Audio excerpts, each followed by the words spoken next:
Hello viewers, welcome back to our channel once again.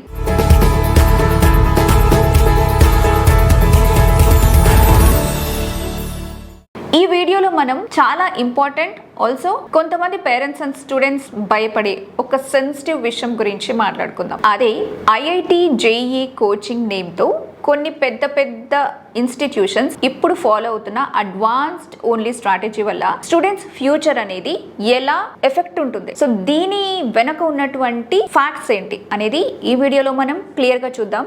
Video ఎక్కడ skip చేయకుండా చూసేయండి. So first అసలు problem ఎక్కడ స్టార్ట్ అయిందన్నది చూసుకుంటే, చాలా ఇన్స్టిట్యూట్లు కూడా ఇప్పుడు అడ్మిషన్ తీసుకునే టైంలో మీ అబ్బాయికి ఐఐటి కావాలా ఎన్ఐటి కావాలా అని 2 ఆప్షన్స్ ఇస్తారు. సో పేరెంట్స్ ఏంటంటే న్యాచురల్ గానే ఐఐటి కావాలి అని చెప్పేస్తారు. సో వెంటనే వాళ్ళు ఏం చేస్తారు, అయితే మీరు ఖచ్చితంగా అడ్వాన్స్డ్ బ్యాచ్ లో జాయిన్ అవ్వండి, టైం అసలు వేస్ట్ చేయకండి అని పేరెంట్స్ ని కన్విన్స్ చేసేలాగా మాట్లాడతారు. చూస్తే ఇది చాలా లాజికల్ గా అనిపించవచ్చు, బట్ ఇక్కడ ఒక హానెస్ట్ ట్రాప్ ఉంది. ఎందుకు ఇది రిస్క్ అని మాట్లాడుకుంటే, ఫస్ట్ థింగ్ వచ్చేసి అసలు బేసిక్స్ లేకపోవడం. ఒక స్టూడెంట్స్ కి అసలు ఫిజిక్స్ బేసిక్స్ లేకపోతే ఎన్సీఈఆర్టీ లెవెల్లో ఐడియా కూడా లేనప్పుడు డైరెక్ట్ గా కాంప్లికేటెడ్ అడ్వాన్స్డ్ ప్రాబ్లమ్స్ చెబితే వాళ్ళకి ఏం అర్థమవుతుంది, కాన్సెప్టే అర్థం కానప్పుడు ఇంకా క్లాస్ వినటం వల్ల యూజ్ ఏంటి. సెకండ్ వచ్చేసి మెయిన్స్ అడ్వాన్స్డ్ మధ్య ఉన్న డిఫరెన్స్. అడ్వాన్స్డ్ క్లాసులు అనేవి వింటే మెయిన్స్ వచ్చేస్తుంది అని చాలా మంది ఒక ఇదిలో ఉండిపోతారు, కానీ అది ఫ్యాక్ట్ కాదు. మెయిన్స్ క్లియర్ చేయడానికి ఒక ప్రాసెస్ అనేది ఉంటుంది, అడ్వాన్స్డ్ కి ఇంకొక ప్రాసెస్ ఉంటుంది. సో మెయిన్స్ కి పనికొచ్చే స్టూడెంట్ ని తీసుకుని వెళ్ళి అడ్వాన్స్డ్ బాయిలర్ లో వేసేస్తే ఆ స్టూడెంట్ కి ఇక్కడ అడ్వాన్స్డ్ ది రాదు, అటు మెయిన్స్ బేసిక్స్ కూడా రాదు. సో ఎటు కాకుండా అయిపోతుంది. థర్డ్ రీజన్ చెప్తాను ఎందుకు రిస్క్ అనేది. సో 98% స్టూడెంట్స్ సిచ్యువేషన్ ఇలానే ఉంటుంది. అదేంటంటే ఐఐటి ఇన్స్టిట్యూట్స్ లో అడ్వాన్స్డ్ ర్యాంక్స్ అనేవి వచ్చేవి జస్ట్ 2% స్టూడెంట్స్ కి మాత్రమే. మరి రిమైనింగ్ 98% స్టూడెంట్స్ సిచ్యువేషన్ ఏంటి?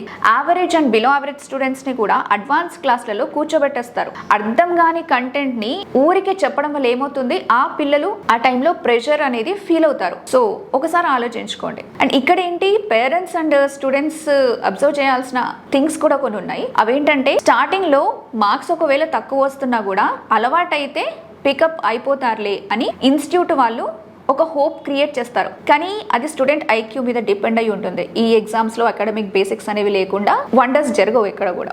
అండ్ 300 మార్క్స్ మెయిన్స్ పేపర్ లో 100 లోపు మార్క్స్ వచ్చే స్టూడెంట్ కి అడ్వాన్స్డ్ ఎగ్జామ్స్ పెట్టి వాళ్ళ ఉన్న టైం ని కూడా వేస్ట్ చేయడం అనేది ఎంతవరకు కరెక్ట్ ఆలోచించుకోండి. సో ఆ టైంలో వాళ్ళు మెయిన్స్ లోకి వెళ్ళినా కూడా 200 మార్క్స్ రివ్యూ చూసుకోవాలి కదా. అండ్ ఇంకోటి ఏంటంటే, 9th క్లాస్ నుండి ఇంటర్మీడియట్ కంప్లీట్ అయ్యే వరకు కూడా హాస్టల్స్ లో ఉండి కొంచెం హెల్త్ కూడా అటు ఇటుగా చేసుకొని సమ్హౌ కష్టపడినా కూడా లాస్ట్ కి మెయిన్స్ ర్యాంక్ లేదు, అడ్వాన్స్డ్ కూడా లేదు. అట్లీస్ట్ ఇంటర్మీడియట్ లో మంచి మార్క్స్ కూడా రాకపోతే ఇంకా ఎంసెట్ కాలేజీలకే సెటిల్ అయిపోవాల్సి ఉంటుంది. అది కొంచెం డిస్టర్బింగ్ థింగ్. ఈ వీడియోలో నేను చెప్పేది ఏంటంటే, అంటే ఇట్లాంటి సిచ్యువేషన్స్ లో ఇన్స్టిట్యూట్స్ లో ఏం జరుగుతుంది అనేది చెప్పడానికి అన్నమాట. దీనికి సంబంధించి చాలా మంది స్టూడెంట్స్, పేరెంట్స్, నిజానికే ఎక్కువ స్టూడెంట్సే సఫర్ అవుతుంటారు కాబట్టి వాళ్ళ ఎక్స్పీరియన్స్ డిఫరెంట్ గా ఉంటుంది కాబట్టి వాళ్ళతో మాట్లాడితే తెలుస్తుంది. కాబట్టి ఒకటి గుర్తుపెట్టుకోండి, స్టూడెంట్ కి మార్క్స్ రావట్లేదంటే వాళ్ళకి కాన్సెప్ట్ అర్థం అవ్వట్లేదు అని అర్థం. అప్పుడు అలాంటి స్టూడెంట్స్ కి ఒక సింగేజ్ బుక్స్ ఇవ్వటం కాదు, ఒక